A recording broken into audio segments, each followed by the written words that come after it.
ലഹരിക്കെതിരെ പോരാടും. നിങ്ങൾ മക്കളെ അടിക്കാറുണ്ടോ? രണ്ട് വണ്ടി ഒരഞ്ഞു കഴിഞ്ഞാൽ അടിയൊക്കെ നിർത്തണം കേട്ടോ. ചർച്ചകൾ തുടങ്ങണം. എന്റെ ഫാദറിനെ കെട്ടിയിട്ടിട്ട് പുളിയുറുമ്പിന്റെ കൂട് ഇങ്ങനെ വലിയൊരു കുട്ടിയാണെങ്കിലേ കാര്യമായിട്ട് വീട്ടിൽ ശ്രദ്ധിക്കണം എന്നാ പറയുന്നത്. ചെറിയ ചെറിയ കാര്യങ്ങൾക്കൊക്കെ അടി ഉണ്ടാക്കുക. ലഹരി കുറച്ച് കൂടുതലായിട്ട് ഉണ്ടെന്ന് എനിക്ക് തോന്നുന്നു. അത് ഉപയോഗിക്കരുത്, ജീവിതത്തിൽ ഉപയോഗിക്കരുത്. പ്രതിജ്ഞ ഒക്കെ എടുത്താൽ നമുക്ക് ഇങ്ങനെ പിടിച്ചോ, ജീവിതത്തിൽ ലഹരി ഉപയോഗിക്കത്തില്ല.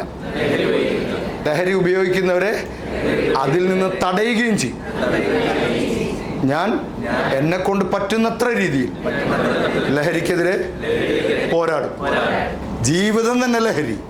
എന്തൊക്കെ നടക്കണം നമ്മുടെ നാട്ടിലെ പിള്ളേരെ ചെറിയ ചെറിയ കാര്യങ്ങൾക്കൊക്കെ അടി ഉണ്ടാക്കുക. പിള്ളേരെ മാത്രം കുറ്റം പറയാൻ പറ്റില്ല, എന്നാലും പിള്ളേരെ ഒന്ന് ശ്രദ്ധിക്കുകയൊക്കെ വേണം. കാര്യമായിട്ട് വലിയൊരു കുട്ടിയാണെങ്കിലേ കാര്യമായിട്ട് വീട്ടിൽ ശ്രദ്ധിക്കണം എന്നാ പറയുന്നത്. ബാഗൊക്കെ ഇടയ്ക്ക് പരിശോധിക്കണം. പിന്നെ ഈ ലഹരിയെക്കുറിച്ചുള്ള ഗ്ലോറിഫൈങ് ഒക്കെ നിർത്തണം. ലഹരി മാത്രമല്ല, കള്ളുകൂടി എല്ലാം. ഇപ്പം ചാലക്കുടിയാണ് ഏറ്റവും കൂടുതൽ ബീവറേജിൽ വിറ്റത്, അത് ഇത് അങ്ങനെ കുറേ മത്സരങ്ങളും. ഇതൊരു സാധാരണ കാര്യമാവുകയും മദ്യപാനം ആരോഗ്യത്തിന് ഹാനികരല്ലേ. അത് സിഗരറ്റിൻ്റെ മുകളിൽ എഴുതി വെച്ചിട്ടുണ്ട്. സിഗരറ്റ് വലിയ കുട്ടുനോയി ഉണ്ടാക്കും. സിഗരറ്റ് വലിച്ച എന്തുണ്ടാവും? ക്യാൻസർ വരും. ഇത് ഈ വലിക്കുന്ന ആൾക്കാർക്ക് അറിയില്ലേ? ആ വലിക്കുമ്പോൾ തന്നെ ഇത് കാണാണ്ട്. കള്ളു കുടിക്കുമ്പോൾ എന്തുണ്ടാവും? മദ്യപാനം ആരോഗ്യത്തിന് ഹാനികരം. ഇത് മദ്യപാനിക്ക് അറിയില്ലേ?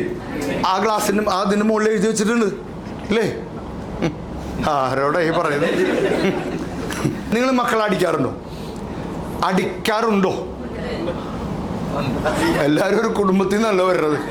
എൻ്റെ ഫാദറിൻ്റെ ഫാദർ അദ്ദേഹം അടിയുടെ കാര്യത്തിൽ ഒരു കലാകാരനായിരുന്നു. അയ്യോ, അടി എന്ന കായിക സാംസ്കാരിക ശാഖയ്ക്ക് അദ്ദേഹം കൊടുത്ത സംഭാവന വളരെ വലുതായിരുന്നു. എൻ്റെ ഫാദറിനെ പറങ്കിമാവ് എന്ന് പറഞ്ഞാൽ പറങ്കിമാവ് കശുമാവ് അതിന് മുകളിൽ കെട്ടിയിട്ടിട്ട് പുളിയുറുമ്പിൻ്റെ കൂട് ഇങ്ങനെ വെതറും. എൻ്റെ ഫാദർ അദ്ദേഹവും മഹാനായിരുന്നു.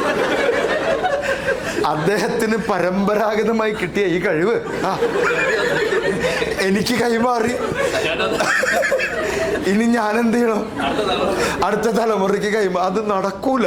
ആ രണ്ട് പിശാചുക്കൾ എങ്ങനെയാന്ന് എനിക്ക് മനസ്സിലായിട്ടില്ല. അവരെ തല്ലാനൊന്നും പറ്റില്ല. വേറെ ടൈപ്പ് ടീമാണ്. നമ്മളാൾക്കാരെന്നല്ല അറിയാം. BTS എന്ന് കേട്ടിട്ടുണ്ടോ? കൊറിയൻ ടീം 7 പേരുണ്ട്. ഇത്രയില് 7 ആളുടെ ബർത്ത്ഡേ എൻ്റെ വീട്ടിൽ ആഘോഷിക്കും. എൻ്റെ ബർത്ത്ഡേ ഞാൻ കണ്ടിട്ട് പോലുമില്ല, അറിഞ്ഞിട്ടില്ല. പിള്ളേര് ഈ അടി കിട്ടി എല്ലാത്തിനും സൊല്യൂഷൻ അടിയാണ് അല്ലേ? എല്ലാവർക്കും അടി. സ്കൂളിൽ ശ്രദ്ധിച്ചിട്ടുണ്ടോ? ടീച്ചർക്ക് പ്രിൻസിപ്പലിനെ പേടി, പ്രിൻസിപ്പലിന് മാനേജറെ പേടി, മാനേജർക്ക് രക്ഷിതാക്കളെ പേടി, രക്ഷിതാക്കൾക്ക് കുട്ടികളെ പേടി, കുട്ടികൾക്ക് ആരെയും പേടിയില്ല. കുട്ടികളുടെ ടൈമാണ് ഇപ്പോൾ. അവരിങ്ങനെ നടക്കണം, സ്വാതന്ത്ര്യം പ്രഖ്യാപിച്ചു. ചെറുതായിട്ടൊരു പിടുത്തൊക്കെ പിടിക്കണം. പട്ടം പറന്നു പോകുമ്പോൾ പരുന്തുണ്ടല്ലോ, പരുന്തും പട്ടം കൂടി ഇങ്ങനെ മത്സരിക്കണം. പരുന്ത് ഒരു സൈഡിലെ പട്ടം ഇങ്ങനെ മത്സരിക്കുക. അപ്പോൾ കുറേ കഴിഞ്ഞിട്ട് പട്ടം പരുന്തിനോട് പറഞ്ഞേ, അതെ എനിക്ക് നിൻ്റെ ഒപ്പം എത്താൻ പറ്റുന്നില്ല, കാരണം താഴേന്ന് ആരോ പിടിച്ച് വലിക്കുന്നുണ്ട്. നീ ഒരു കാര്യം ചെയ്ത് താഴെ പോയിട്ട് ആ നൂലൊന്നും പൊട്ടിച്ചിടോ എന്ന് ചോദിച്ചു. അപ്പോൾ താഴെ പോയിട്ട് നൂല് പൊട്ടിച്ചിട്ട് എന്ത് സംഭവിക്കും? ആ പട്ടം കൂപ്പൂത്തി വീഴും. ഇതുപോലെയാണ് പേരൻസും കുട്ടികളും. ഈ പട്ടം ആ നൂല് പിടിച്ച് വലിക്കുന്നത് ഉയരാനാണ്.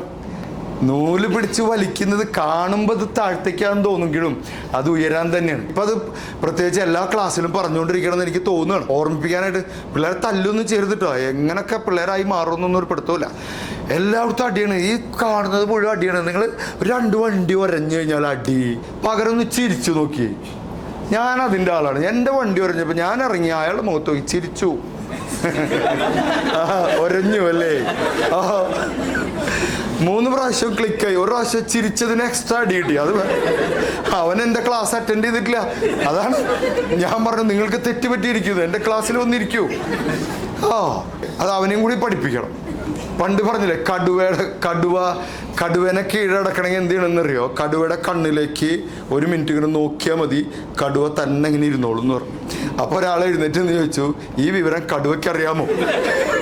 അല്ല, കടുവയ്ക്ക് അറിയണ്ടേ ആരെങ്കിലും നോക്കി അവിടെ കിടക്കണം എന്നുള്ളത്? ഇല്ലെങ്കിൽ പ്രശ്നമാവില്ലേ? പഠിപ്പിക്കണം എന്നാ പറയുന്നത്. അടിയൊക്കെ നിർത്തണം കേട്ടോ. പകരം ചർച്ചകൾ തുടങ്ങണം അല്ലേ? വീട്ടിൽ ചർച്ചകൾ തുടങ്ങണം. തിരുവനന്തപുരത്ത് ആ വിഷയം നിങ്ങൾ വീട്ടിൽ മക്കളായിട്ട് ചർച്ച ചെയ്തോ? ചെയ്യണ്ടേ?